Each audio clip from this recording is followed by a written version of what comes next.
The rain came down on Osu Oxford Street the way it always did in October, without apology, without warning, just the sudden cracking of the sky, and then the gutters filling with brown water and everyone in the market running for cover. He did not run. The boy was sitting cross-legged on the concrete beside the Lebanese bakery in the narrow strip of pavement that stayed dry under the red awning. And he was drawing, not with pencil, not with paper. He was drawing with white chalk on the wet gray sidewalk, and even as the rain crept closer and the water crawled toward the edge of the awning, he did not look up. He had been drawing for 41 minutes when the black Mercedes-Benz S600 pulled to the curb and stopped. The man who stepped out was not dressed the way men who drive that car usually dress. He wore dark trousers, plain, and a white shirt with the collar open.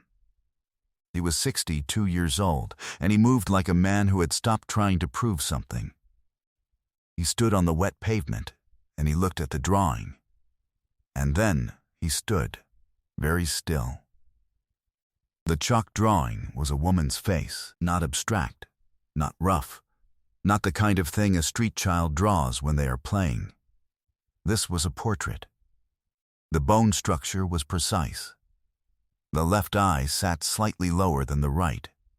The upper lip had a small scar, no longer than a fingernail, at the left corner. The woman's hair was pulled back. One strand had come loose near the right temple. The boy had captured it. The boy had captured all of it. The man's name was Kolade Owusu Boateng. Nobody in Accra who knew that name would have looked at him the way they looked at other men, with the measuring kind of eye that people use when they are calculating what a person is worth. They already knew. He had made his money in logistics, 29 years of it. And then he had sold 3/4 of his company to an international firm and kept the rest because his late wife had told him once that you should always keep something you built with your own hands. His late wife's name had been Serwa. She had died 14 months ago. She had been 57 years old. He looked at the chalk face on the wet concrete. The boy was still drawing. He was adding something to the woman's collar, a small brooch, round, the kind that might hold a cameo. Kolade Owusu Boateng watched the boy's hand move, and his own hands went completely still at his sides. He had seen a brooch like that exactly once, on the morning of Serwa's funeral, when his sister-in-law had taken it from Serwa's jewelry box and pinned it to the collar of her burial dress. Nobody had photographed the brooch. Nobody outside the family had spoken of it. "Boy," he said. The child looked up for the first time. He was 9 years old, or somewhere near 9. It was difficult to be certain.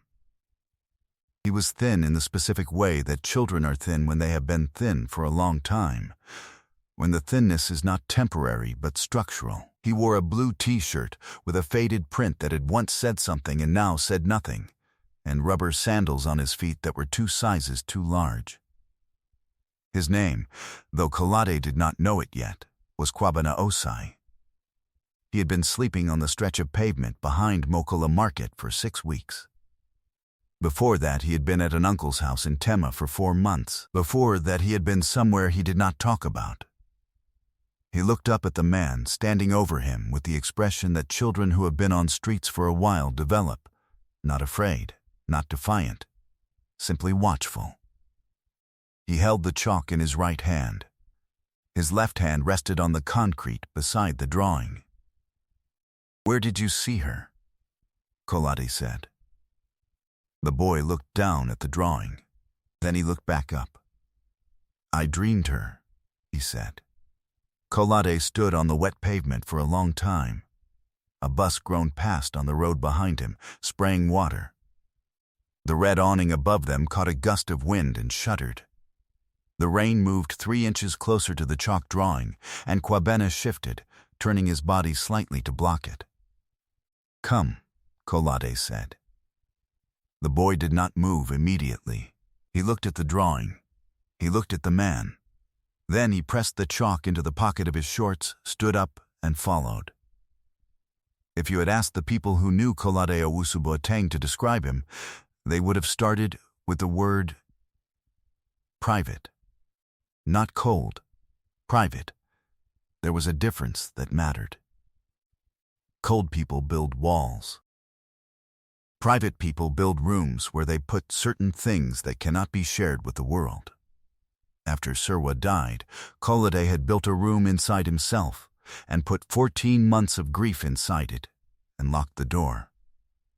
He went to his office on Cantonments Road every morning at 8:47 a.m.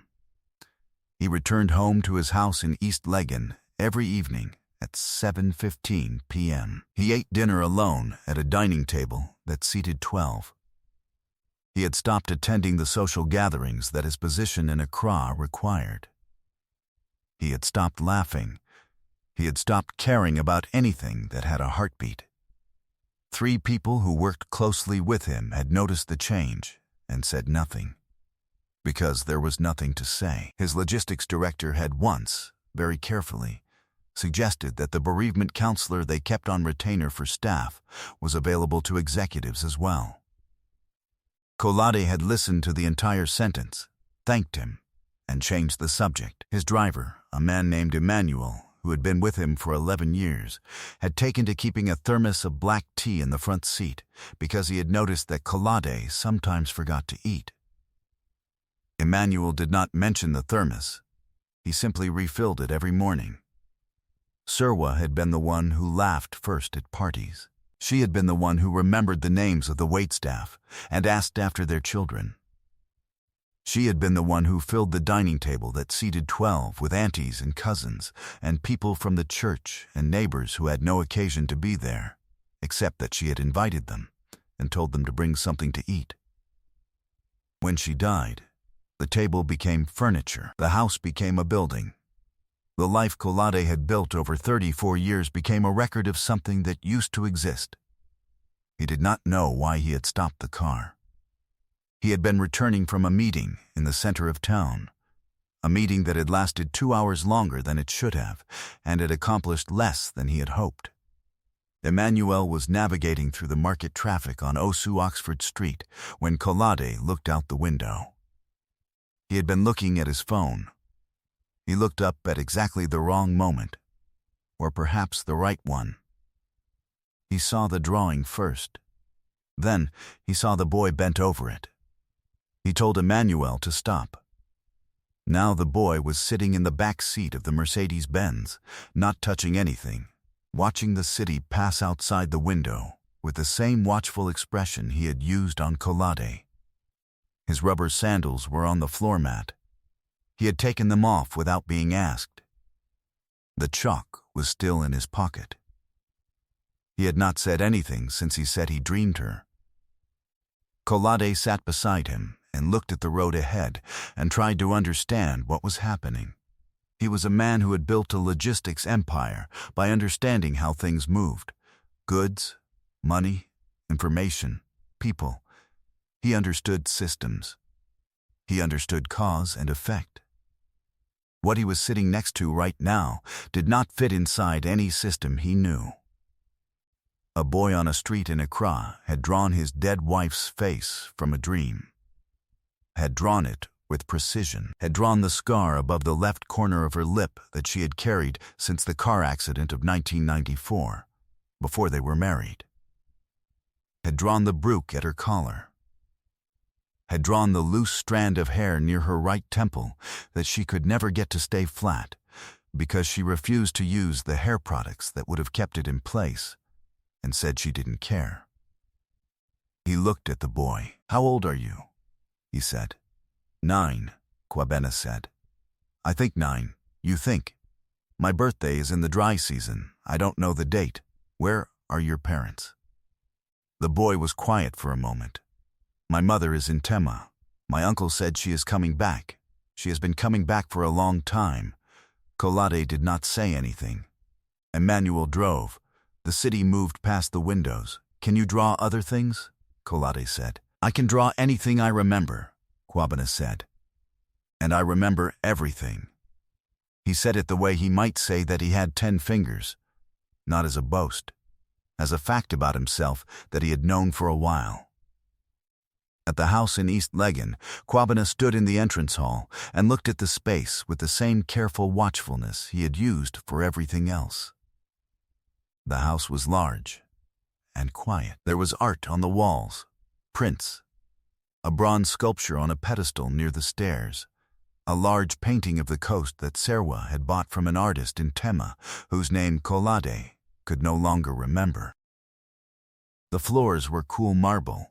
The house smelled faintly of the cleaning products the housekeeper used, and something older underneath, wood, and the ghost of food cooked a long time ago. Kwabena looked at the painting of the coast. She liked that, he said. Kolade stopped walking. What? The boy pointed at the painting. She stood in front of it. In the dream, she stood in front of it for a long time. The cleaning service came on Tuesdays and Thursdays. Kolade had not rearranged anything in the house since Serwa died. The painting had been in that spot for 9 years.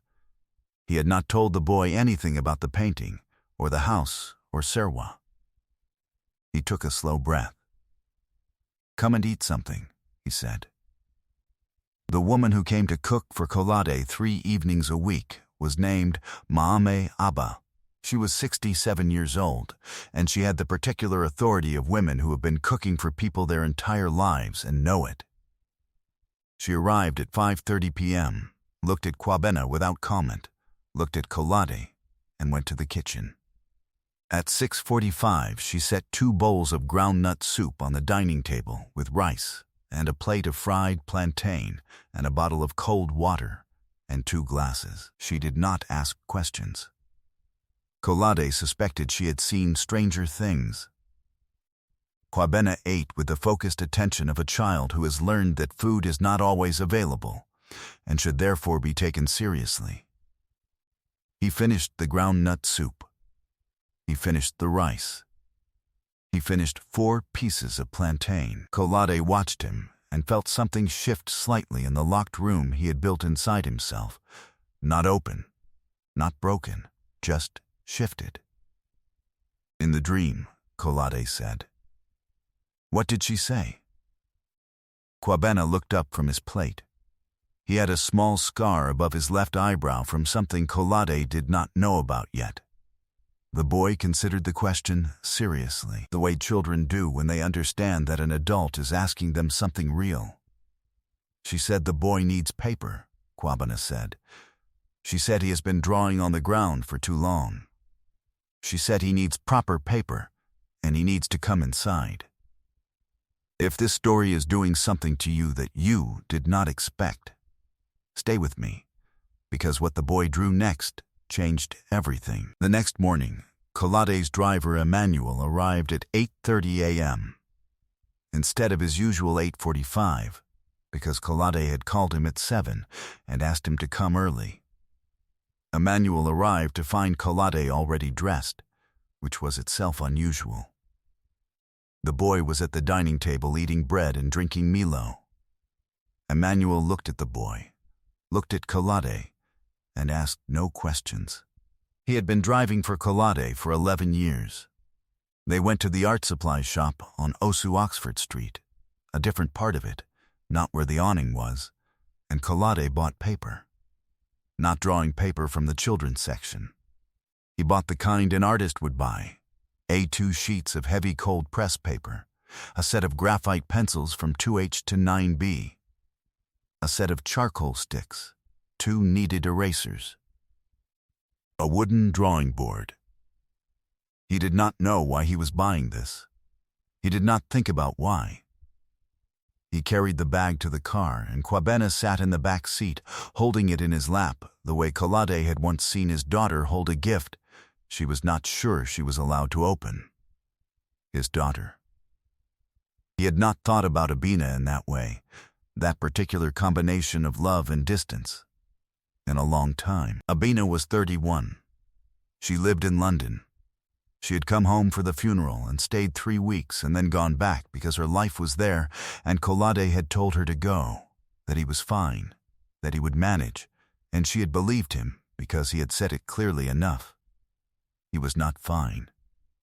He had not been fine. But that was a fact for the locked room. Back at the house, Kwapena sat at the dining table with the drawing board propped against the wall, and the A2 paper clipped to it, and the pencils laid out beside him in order of softness, which he had arranged himself, and he drew. He drew for 3 hours without stopping. Kolade sat in the living room with paperwork he was not reading and watched the boy through the open doorway. When Kwapena finally set down the pencil and sat back, Kolade came to the table. He stood beside the boy and looked at the drawing, and then he had to pull out a chair and sit down because his legs stopped working properly. It was Serwa. Not the face from the sidewalk. This was a full portrait. From the shoulders up, and she was looking at something to the left of the frame, with an expression that Kolade had seen once, on the morning of their daughter Abina's medical school graduation in London. When Serwa had stood in the crowd and watched Abina walk across the stage and had turned to say something to Kolade, and then had not said it because she could not find the words for what she was feeling. He had photographed that expression. The photograph was in a box in the bedroom. He had not opened the box since the funeral. The brook was at the collar. The loose strand of hair was there, the scar above the lip, the left eye sitting slightly lower than the right. But there was something else, in the background, barely there, rendered in the lightest possible pencil, the painting of the coast. Serwa was standing in front of the painting.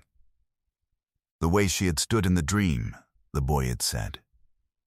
The way Kolade had never described to anyone, because no one had ever asked him to describe how Serwa had stood in her own house. Kolade looked at the boy. "How?" he said. He did not finish the question, because he did not know what the rest of it was. Kwapena looked at the drawing. "She comes every night," he said. "She has been coming since I was at my uncle's house. I didn't know who she was. I started drawing her so I could remember her face." He paused. "She has a kind face. I wanted to keep it." Kolade pressed his hands flat on the table and did not move for a long time. "There is a woman in Accra who runs the small office of a children's welfare organization from a room on the 3rd floor of a building on Kwame Nkrumah Circle. Her name is Pauline Akebe. She is 54 years old, and she has been doing this work for 22 years, and she has the specific quality of a person who has seen everything and is still not done caring. She had tried to reach Kwabena's mother 4 times in 6 weeks. She had found the uncle twice. The uncle had been both times drunk before noon. There was a file. There were notes. There was a process that moved the way all processes move in underfunded offices, with great intention and very little speed. It was Ma Abba who knew about Pauline Akebe. Not because Ma Abba was connected to any formal network, but because Ma Abba was connected to everything in the way that women who have lived in a city for 50 years are connected to everything. Through cousins, through church, through the woman who buys tomatoes from the same seller, through memory.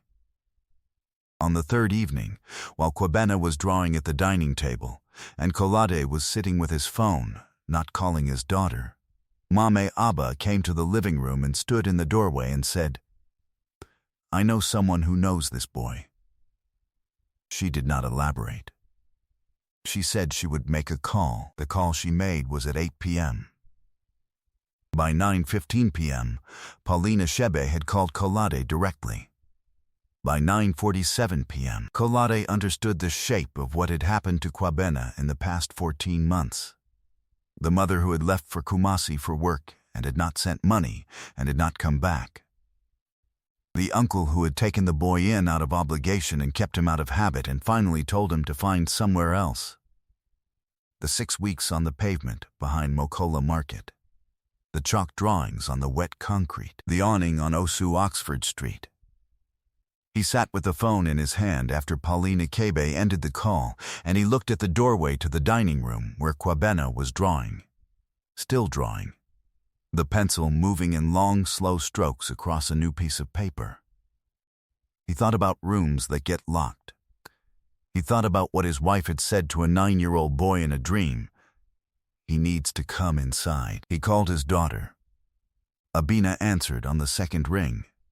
It was 10:14 p.m. in Accra, which made it 10:14 p.m. in London as well, and he could hear from the sound of her voice that she had been awake and that she had perhaps been waiting for this call for longer than she would say.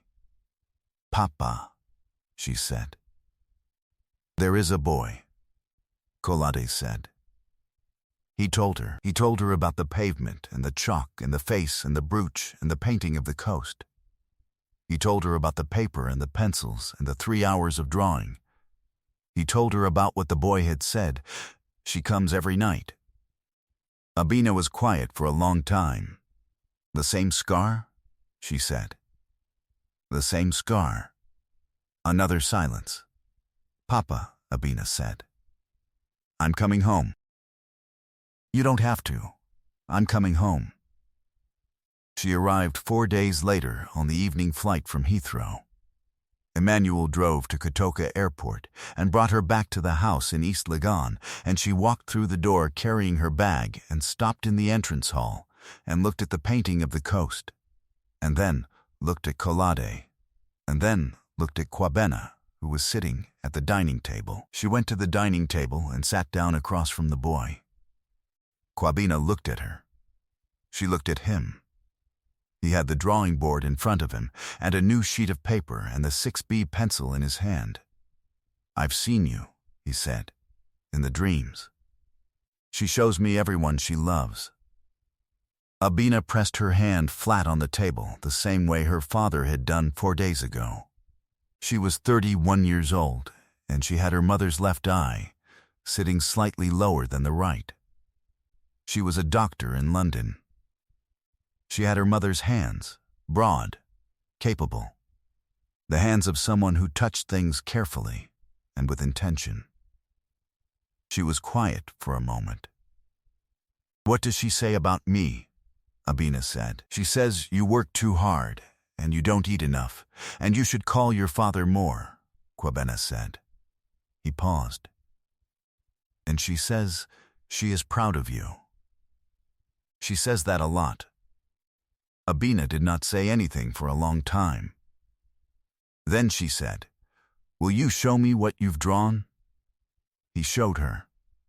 She looked at every drawing, the first chalk portrait from the sidewalk, which Kolade had photographed before the rain reached it, and the portrait with the coat painting in the background, and 6 others that Kwabena had produced in 4 days on the A2 paper. She looked at each one for a long time. When she reached the last one, she pressed both hands flat on the table and bent her head and was still. Kolade stood in the doorway and watched his daughter and the 9-year-old boy sitting at the dining table under the light. 3 weeks later, Pauline Akebe's office had produced a formal assessment and a set of recommendations. The boy's mother had been located in Kumasi. She was alive. She had been working at a textile factory. She had been sending small amounts of money to the uncle, which the uncle had not passed on to the boy. There were decisions to be made that involved courts and welfare officers and documents. These things took time. During the time they were taking, Kwabena Osei stayed in the house in East Legon in the room that had been the guest room. He drew every morning. He went to the school 4 blocks away that Kolade had arranged. He ate 3 meals a day. He slept in a bed for the first time in 6 weeks.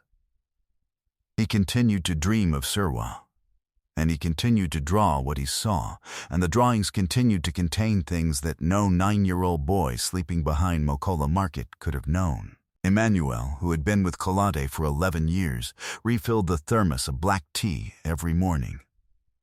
He noticed that Kolade had started eating dinner at the dining table again. he noticed that the dining table had people at it. He said nothing about it. He simply drove. The formal arrangement, when it was finally agreed, was not an adoption. That process was longer and more complex, and Kwabena's mother was still in the picture, however distantly. What was agreed was a legal guardianship that Pauline Akebe described to Kolade as unusual but not unprecedented, and that the family court judge described as in the best interests of the child. The arrangement allowed Kwabena to stay in East Legon and attend school and go home to his mother in Kumasi for school holidays, when his mother was ready, and when the conditions that Paulina Shebe's office had assessed were stable enough for those visits to be safe. The first morning after the arrangement was signed, Kwabena sat at the dining table with his drawing board and looked up at Kolade, who was standing in the kitchen doorway with a mug of tea. "She didn't come last night," Kwabena said. Kolade went still. "The dream," the boy said. "She didn't come, but it wasn't like being alone. It was like," he stopped, looking for the word, "like when someone leaves a room but the light is still on." Kolade held the mug of tea and looked at the boy and said nothing. Outside, the morning was starting. The birds, the sound of early traffic on the road, the day beginning the way days begin when the people inside a house have decided, without negotiating it, to be present for each other. He set the mug down on the counter. He went to the dining table and sat across from Kwabena. He picked up a pencil, the 4H, which was for the lightest marks, and he held it the way you hold something you don't know how to use yet, but intend to learn. "Show me how to start," he said. Kwabena looked at him. "You start with what you remember," the boy said. Kolade put the pencil to the paper. Dexter Mensah thought that the world only runs in one direction, from power toward the powerless. He thought that money could close a chapter on a human life the way you close a book. He thought that a boy drawing chalk portraits on a wet pavement was invisible until he became inconvenient.